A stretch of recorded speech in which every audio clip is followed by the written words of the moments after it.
Bonjour, je suis Hélène Caponi, nutritionniste pour Kilo Solutions. Je travaille ici au Tennis 13. Aujourd'hui, la capsule, je vais vous parler de la lecture des étiquettes. Il faut se rappeler, premièrement, que quand on rentre dans une épicerie, on fait notre épicerie en périphérie pour acheter les choses le moins transformées possible. Mais il arrive toujours qu'on rentre dans les, dans les rangées et il faut savoir vraiment bien lire les étiquettes. Première question, qu'est-ce qu'on regarde sur une étiquette en premier? Je vous entends. Les calories? Non. Les glucides? Les protéines? Non. Ce qu'il faut regarder en premier, je vais vous surprendre, mais c'est la portion. Et par exemple, si vous achetez une boîte de céréales et qu'on vous dit une demi-tasse, est-ce que c'est une demi-tasse vraiment que vous allez mettre dans votre bol? Alors, la portion, il faut qu'elle soit représentante de ce que vous allez manger. Un autre exemple flagrant, c'est les croustilles. Souvent, on donne un nombre absurde de croustilles comme 10 ou 15 et on sait, on ne s'arrête jamais à 10 ou 15. Alors, un coup qu'on a regardé la portion, certains d'entre vous ont sûrement dit aussi les ingrédients et vous avez raison.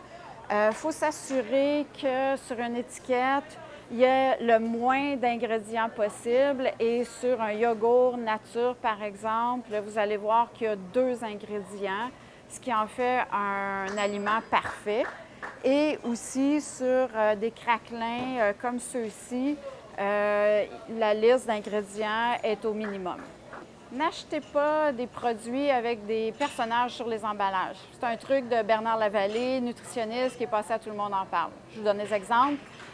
Frosted Flake, le tigre qui est dessus.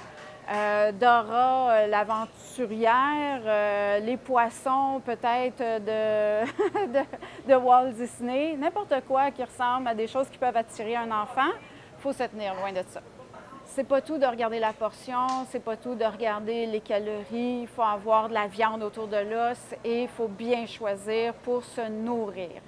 Et à la base, je vais appeler ça ma règle de 3. Minimalement, quand vous regardez une portion, il faut que vous ayez 3 grammes de fibres, 3 grammes de protéines. Les fibres et les protéines ont été reconnues pour, quand ils sont en même temps dans l'estomac, vont s'amalgamer ensemble. C'est comme si ces 2 nutriments-là se jumellent ensemble, changent la texture des aliments dans l'estomac. Ça devient plus visqueux.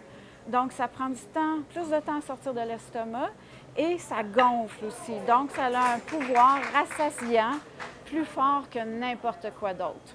Alors, c'est important. Vous allez voir ici, vous allez me dire, oui, mais Hélène, il y a juste des protéines dans le yogourt, il n'y a pas de fibres. Alors, il faut savoir à ce moment-là jumeler des fibres dans des aliments. Comment on ajoute des fibres? La graine de chia, on rajoute des fruits, il y a des fibres. Des bonnes céréales, je pourrais vous en reparler dans une autre capsule parce que ça peut prendre un temps fou choisir une bonne céréale. Et je vais revenir sur ma règle de 3. J'aime le chiffre 3, ça doit être un chiffre chanceux. On mange aux 3 heures, 3 repas par jour, 3 heures sans manger avant de se coucher. Et puis, ma règle qu'on rajoute, 3 grammes de fibres, 3 grammes de protéines. Sur ce, je vous laisse. À la prochaine capsule.